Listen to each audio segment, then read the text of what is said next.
We've talked about free speech a great deal, and why not?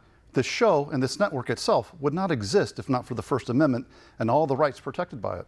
Our founding fathers risked their lives to fight the British throne, achieve independence from their empire, and create a new country in which the federal government is responsible for protecting our First Amendment rights: free speech, freedom of the press, and the freedom to peacefully assemble in public and in unison are God-given rights that must be cherished and guarded by the U.S. government and by the American people. This is how we uphold the republic that our founders established nearly 250 years ago. Sadly, over the course of the last few decades, our First Amendment rights have come under attack, and this attack is ongoing, but it's not unprecedented. Left-wing activists are leading the fight against free speech, and this brings us to the Biden administration, which was sanctioned by the U.S. Supreme Court earlier this month for coordinating with big tech to censor free speech on those platforms.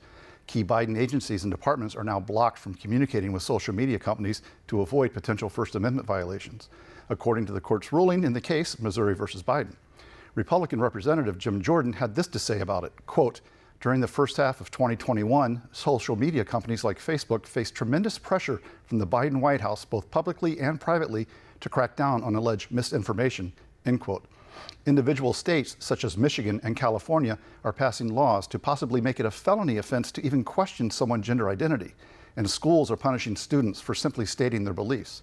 It seems like a classic case of big government and big tech working overtime to stifle our speech and control the narrative, no matter what it takes. Here to help us understand just what is going on and what our constitutional rights actually are is attorney and podcast host Ron Coleman, who is also a partner at the Dillon Law Group. Thanks for being here tonight, Ron. My pleasure, Jim. Good to see you again. It's good to see you. First question to you, Ron. Why is the government going to such vast lengths to control what we can and cannot see and say online? There's a real risk of independent thought that didn't exist 20 years ago. The internet has made everyone a publisher, has made everyone a potential influencer, and given a voice to just about everyone in the world if you can find a way to allow people to hear you.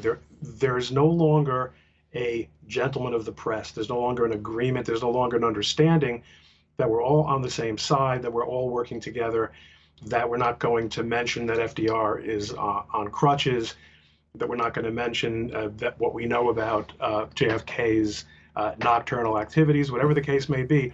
There's independence, there are fewer or no gatekeepers, and that is scary as heck to the powers that be. So it's almost like we're back to the pamphleteers of the pre-revolutionary days in the colonies, isn't it? That's a very good point. It's actually an example that I've used in the past. In more recent history, if you wanted to be a pamphleteer, if you wanted to run something off on a mimeograph machine, or maybe if you were privileged enough to have access to a really good photocopy machine, you could print as many pamphlets as you wanted to, but how would you distribute them? You'd have to, post them up on walls or give them to people, stick them on car windshields, and you would basically be perceived as a lunatic.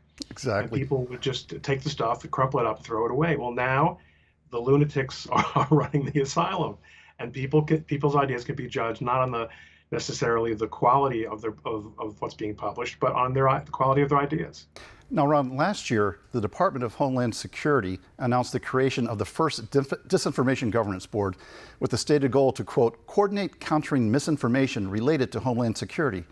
Did this proposed Ministry of Truth frighten you as much as it frightened me? Well, I'm not easily frightened, but it certainly bugged the hell out of me.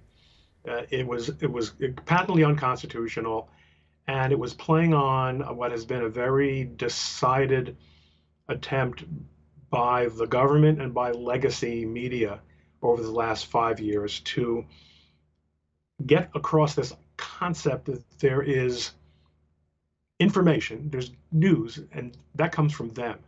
And anything that they don't approve of is something they invented called misinformation. Misinformation is a weird word because a person could be misinformed. Misinformed means you got wrong information, so your understanding is wrong. There's also something called disinformation, which is an affirmative form of propaganda. They took these two words together and invented a term called misinformation, which, short of calling somebody a propagandist, was a way of describing anyone who didn't match up with the official narrative, something more than being in error. That's a problem. Yes, it is. And why do you think they chose to put that group within DHS as opposed to any other one of the cabinet positions in the administration? Well, Jim, I'll ask you, are you or are you not in favor of security for our homeland? I'm very much in favor of it done when it's done freely, right, and in the open. But that's why. And also through appropriate, it is not a long-term solution to sacrifice freedom for security. And that's exactly the deal that we're being asked to make now, and that Congress has agreed to a large extent, ever since, the the establishment of the Homeland Security Department and the sweeping powers given to the government and the establishment of the FISA courts. We are in a mode now where government and in all its branches really are routinely choosing security, or what they decide is security, over freedom. And what was it Benjamin Franklin said about that? He who gives up freedom for security will have neither of each, or something like that? Something like that, yeah. Let's go to something else. A bill that was just passed in Michigan. It could make it a felony offense to intimidate someone by intentionally using the wrong gender pronouns when referring to someone else.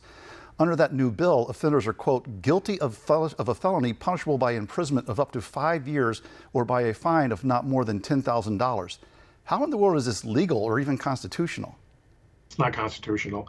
There is a new phenomenon afoot by which radical politicians write and pass bills and sign bills, if they're executives, that they know are unconstitutional, that would never have been conceived as being amenable to being made law, but which they know will take a while to get through the courts, and which in any event allows them to raise funds and demonstrate to their constituents that, and to their fundraise, the people who they raise funds from, that they're doing something about a problem that bothers them very much. That problem is frequently OAN. That problem is frequently, although less so, Fox News, or any other non-traditional source of information. So it's taken place in the free, in violation of the First Amendment right to free speech. It's also taken place radically in terms of race preferences, this reparation stuff. That, what we're seeing, unfortunately, Jim, is the unwinding of the social and political and legal order as we know it, right before our eyes. Yeah, that's unfortunate. And, the more I think about this Michigan law, could a professor at, say, the University of Michigan who teaches biology be arrested and charged with a felony for teaching that sex is derived from the presence of an X and a Y chromosome? Could a stand-up comedian performing in Detroit be arrested and charged with a felony for doing a routine mocking, say, a transgender TikTok influencer and repeatedly calling that person a he or a she, knowing that the person prefers something else? Where would it stop? Jim, you're triggering me. I feel unsafe having this conversation with you. It's okay, though, because I've transitioned during the discussion, so we can both self-identify as something else. I'm not buying it. I'm not buying it. Let's move on to the West Coast and Stanford University. Last year, they created its Elimination of Harmful Language initiative. And what that did is it had the goal of eliminating any language that can be harmful, racist, or biased from its university websites and code. Now, they don't want to just ban speech, they want to eliminate words. How are students and educated people, faculty, how are they seeing this and going, yeah, this is a great idea? A very large percentage of both students and faculty realize it's a terrible idea. Unfortunately, very, very few among them are willing to speak out about it. They're cowed. They are intimidated, certainly even more so, I think, faculty more than students, because faculty members realize that they will be eliminated, whether they have tenure or not, as happened to Amy Wax at the University of Pennsylvania, or is in the process of happening. Has happened to Professor Katz at Princeton. they will blow past tenure. They'll blow past, any kind of free speech concepts. They'll blow past their own internal institutional guidelines in order to be committed, being shown and perceived as committed to what's essentially a 21st century witch hunt.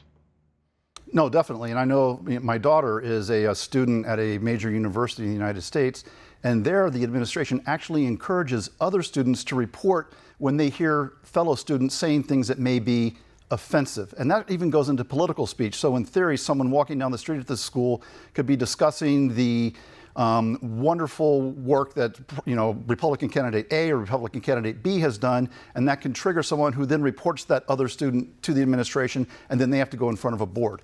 Again, weren't colleges the birthplace of free speech movements? Why are we now seeing triggers in safe spaces and those things? Is my generation to blame for this? Because it's our kids who are doing it.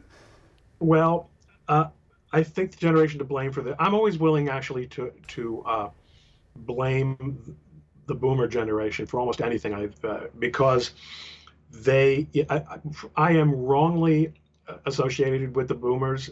I was born in 1963, and by the time I came of age, the old boomers had already ruined everything.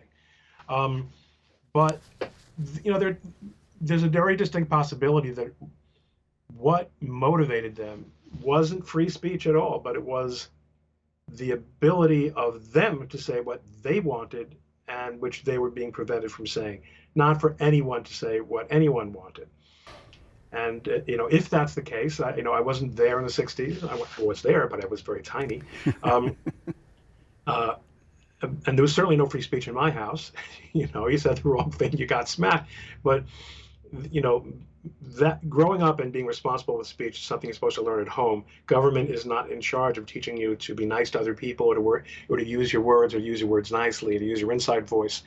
It is an outright betrayal of everything the so-called free speech movement, which ironically was centered in Berkeley of all places, which is now one of the most restricted places in the country, as most California campuses are. Everything that they've stood for turned out to be baloney. Well, one question in the minute we have left, Ron. What is the danger of people simply accepting this? I mean, maybe I'm old-fashioned, but I don't see anything wrong with using the word American. I don't see anything wrong with using the word master bathroom. I don't see anything wrong with saying, let's take a shot at it. It doesn't trigger me. What's the danger if people just accept these things and all of a sudden we're just going to have to walk around using them, they, and referring to things as it? I don't think there's much danger that it will actually happen. I think that what's going to be is that certain people are going to, what's going to happen is that people are going to wear a mask, and they're going to pretend to say these things, they pretend to behave, and then when the cameras are off, or when they think they're off, they're going to talk the way, just the way politicians took off their masks when they weren't on camera. Reality isn't going to change. Men are not going to stop being men, certainly not you, Jim. And women are not going to stop being women, no matter how much the elite culture tells us that it is. And hopefully the courts, as so far they've done a decent job of, not a great job, but a decent job of, especially the Supreme Court, will come through when they get the opportunity to decide on these cases. Well, Ron, listen, we're out of time. I could do this all evening long. It's great having you on. Always great to talk to a fellow Wildcat. We'll see you soon.